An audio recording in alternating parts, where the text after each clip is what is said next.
Então, voltando aqui, então nós falamos que do 1 ao 6 é o trabalho da cosmogênese, do 7 até o 15 é o trabalho dos adeptos, então que são seres mais evoluídos, que podemos ser nós mesmos também, porque todos nós, se queremos evoluir, estamos ansiando, estamos em busca do adeptado, né? O adepto seria o homem perfeito, né? Aquele que está integral.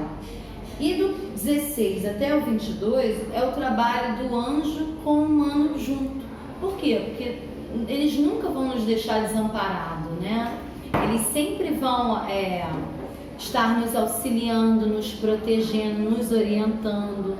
Então, vocês podem ter certeza que sozinhos nós jamais estivemos e jamais estaremos, tá? Então, sabendo disso, a gente já tem que lembrar o seguinte, que as primeiras 6 cartas são nos dados de presente. O trabalho maior, né? E aí, obrigada, Gisele. O trabalho maior que a gente precisa saber, a gente vai dividir, porque, veja bem, olha, o número é muito importante para a gente poder entender. Então, são 22 arcanos, né, maiores, são 22 cartas. Por que esse número? Dentro da evolução, dentro dessas consciências, de qualquer estudo iniciático, nada é por acaso. São 22 cartas porque ele quis assim. Não.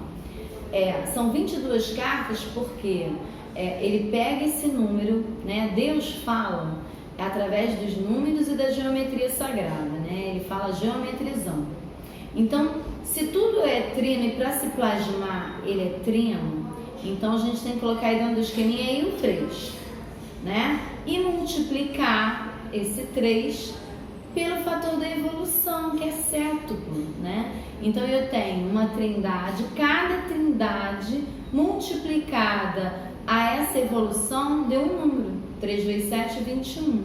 Manifestação vezes evolução. Exatamente. E, Mariela, você falou 22, porque em todo jogo evolucional sempre vai haver uma síntese, que é o conglomerado, né? O resultado que é o próprio número de Deus. Então, todo número que depois sai dessa equaçãozinha é a própria experiência já cheia que precisa subir, né? Se você vê toda ciência, todo caminho, astrologia sempre vai ter um número síntese, tá? Qualquer estudo que você tiver.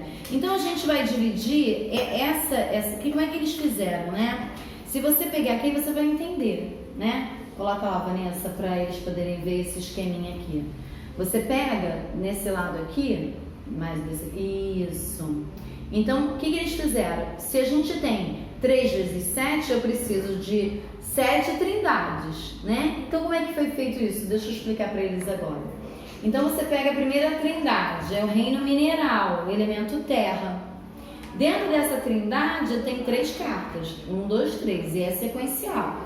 Depois o elemento água, que é o reino vegetal, 4, 5, 6. Só daí você já vai tirando, né, vários atributos, várias características, porque se as 3 primeiras cartas são do reino mineral, é o que de mais antigo há, né?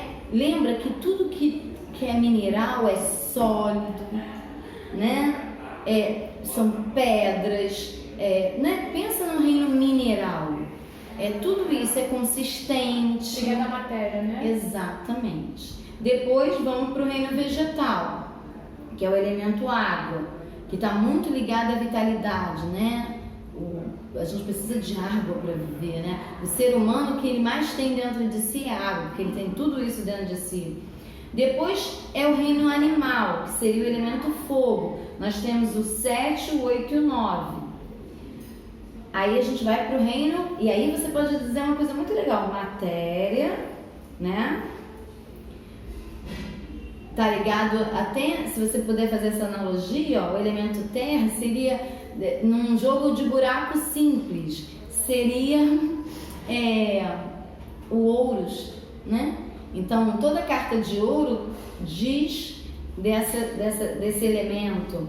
A carta de água, copas. Então, tá falando de sentimentos, emoções, né? Lembra, quando a gente se emociona, a gente chora e salta a água pelo rosto. O elemento fogo seria a pausa, aí a carta 7, 8 e 9. O elemento ar é o hominal, é o homem, é mente, inteligência. Vaiu é a espada.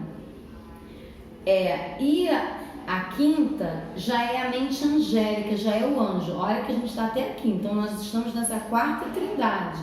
Tudo que virá são possibilidades, né? Algo a almejar, algo a se conquistar, né? Então a gente está aqui, a gente veio até aqui como consciência. Já o 13, 14, 15 é uma consciência angélica, que seria uma outra raça. A nossa está aqui, né? Quarta raça. A quinta raça vai ser a mente angélica. Serão os andrógenos, né? Serão seres melhores do que nós. Na sexta raça é a mente intuicional, são os semideuses, que aí serão 16, 17 e 18. Aí você vê, né? Quando você vai falar de um arquétipo desse, de uma carta dessa, olha do que você está falando, de coisas que a gente ainda nem tem condições de entender. Pois é. É por isso que talvez há tanto erro e há tanto medo, né? E aí fica parecendo uma coisa inatingível, e pode ser mesmo, porque a gente precisa estudar a fundo para poder entender. E depois seria a mente crística, que é a mente divina, do 19, 20 e 21. E a síntese como Deus integral, a 22, que é a carta da vitória, né?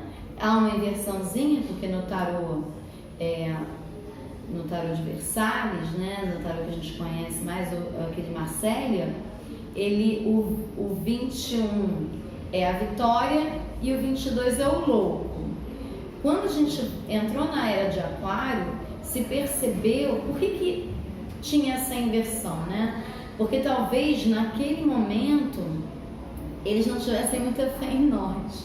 Então nós seríamos sempre um homem com um saco cheio de experiências, né? Se você vê o louco é um homem meio que vestido de palhaço, de bobo da corte e com um saco bem cheio e um animal grudado na perna. Então eu acho que naquele momento que foi deixado, achava-se que o homem seria sempre uma experiência e que ele não poderia ser vitorioso. E eu acho que com esse passar, com essa evolução, pode haver essa inversão, que o ser humano ele pode chegar a vir a ser um adepto perfeito, um homem integral. Então a vitória ficaria para depois, né? A gente nunca fica, porque a impressão que dá é que a gente sempre seria o vir a ser, né? Nunca chegaria no que de fato era a proposta de Deus para nós, né? A esperança. Isso, ficava sempre naquele negócio, uma possibilidade, né? Algo latente, né? E agora sabe-se que o homem, ele tem dentro dele hoje uma constituição física invisível que possibilita ao homem a chegar a ser espetacular. Realmente, nós teríamos aqui na próxima raça anjos na Terra, né? E somos nós mesmos, né? Com todas as nossas imperfeições, buscando esse adeptado. Então, a gente já sabe, já dividimos o tarô. Porque, na verdade, o tarô é uma escada, gente, é um mapa da mina. Então, e ele nunca está dissociado do outro. Então, por exemplo, por que eu vou usar o tarô? Porque eu posso usar o tarô como qual a energia daquele momento, do que se está falando. Então, se eu dividir aqui, se eu sei que essas cartas, e sempre lembra, né? Os arcanos maiores são falando sempre de coisas muito evoluídas. São assuntos ligados à nossa espiritualidade. Kármicos, né? Pode falar até da matéria, mas sempre como se fosse o próprio Deus falando com a gente, entendeu? Os arcanos menores, que já vai falar sobre comportamento, né, momentos, situações, ações, então é muito mais próximo do ser humano. Os arcanos maiores são mensagens divinas pra gente, né? E sempre falando do presente. Aí você fala, mas não fala do passado? Fala, é o passado ligado ao presente. Então é aquele passado que ainda interfere no seu presente. E vai falar do futuro próximo, não é né, muito longe. É porque talvez um futuro que esteja relacionado com as escolhas de hoje. Exatamente. Seria, não é um futuro tão distante, que está muito ligado ao que você está vivendo hoje. Isso. Causa, lei e efeito. Então, se tem uma causa, tem a lei que vai reger essa causa e o efeito que vai acontecer, né, daqui, porque assim, tem duas teorias em relação ao tempo, que é o tempo, ele é uma concepção humana, né? Diz no outro lado, né, nos outros mundos que não é o nosso, o tempo, não existe tempo, né? Porque se você observar, não existe tempo, né? É algo material. Material, Tudo isso para falar que do tarô ser a grande jornada do louco, né? É a jornada do nosso descobrimento. Então, é o autoconhecimento, né? Se você entender assim, eu vou fazer uma analogia e depois eu vou tentar entrar dentro do que elas perceberem, porque se você, por exemplo, colocar assim, o mago está dentro dessa tríade da causa, lei e efeito. São 3 cartas que existem dessa tríade, né? Pensa bem, isso aqui é Deus manifestado. Então existem 3 cartas do Deus manifestado, causa, lei e efeito. Então, o mago, a lei é o 13, é a carta da morte. Tem uma frasezinha que é linda, eu acho. Olha que coisa linda. Por que a morte é lei? Porque o que se diz dessa carta? A morte é a lei. Ninguém escapa dela. Nem pobre, nem rico, nem rei. Isso é lindo. É perfeito, é a Não é? perfeição da palavra. Então, a carta 13, que é a morte, é a lei. Ninguém escapa dela. Entendeu? E que tudo passa. Isso. O mago, a carta 1, que é a carta da causa, ela tem a polaridade, que lembra que é uma lei divina, né? Tudo é dual. Então, quando a carta 1 do mago, ele pode ir para 2 lados. Um é o causador de tudo que ele quer, né? Ele vai causador, assim, ele causa, ele faz acontecer. Ou quando ele vai para a sombra, ele começa a causar dor. Entendeu? Então ele vai nesse caminho, ao invés de causar, né, tudo que ele quer, fazer nascer, fazer crescer, ele só causa dor, né? Então essa é a carta 1 do mago. E a carta do louco, 21, é o que carrega uma trouxa. São as experiências positivas e negativas. Agora, o que tem a ver, né? Então, essa trindade, né? A primeira carta, você tem a carta 1, o mago é a causa, a carta, o efeito. Isso aqui é, causa e efeito. E tem a 13, que é a lei.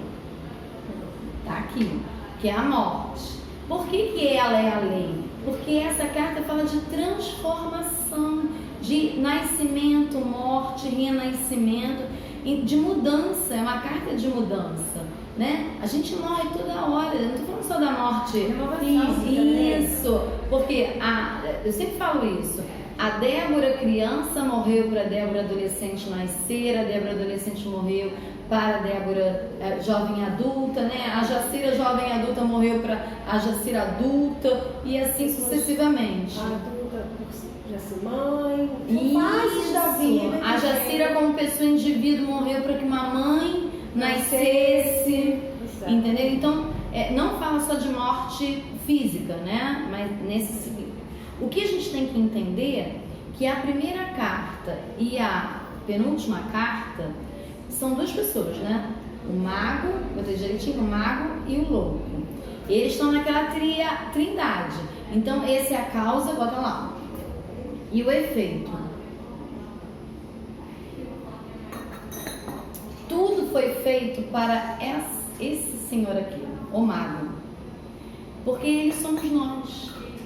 Então a causa de tudo é o ser humano. E nós temos todas as ferramentas.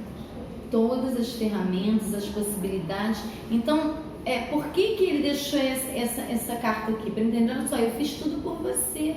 Você é esse peregrino. Você é esse cara aqui que tem um caminho longo a percorrer. Então você é a causa de tudo. Nós somos a causa de tudo. É por isso. Inclusive da nossa alquimia interna. Isso. E esse cara aqui é quem? Esse louco aqui, ó. Somos nós também. Mas esse aqui é no início, com todas as possibilidades, né? Com todas as ferramentas aqui na mesa. Toda carta que tiver esse símbolo aqui do 8 em horizontal se chama Luminis Carta. Isso aqui é uma referência que existe uma proteção divina. Então Deus, quando nos inicia nessa jornada, Ele não nos deixa sós. A gente está ali com uma proteção divina. O louco já não tem.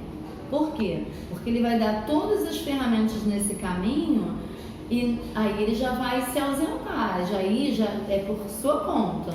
A aplicação daí é as suas experiências. Exatamente, porque aí você vai ter o livre-arbítrio, né? Em várias cartas você vai ver que naquela carta, naquele momento, ele vai te auxiliar.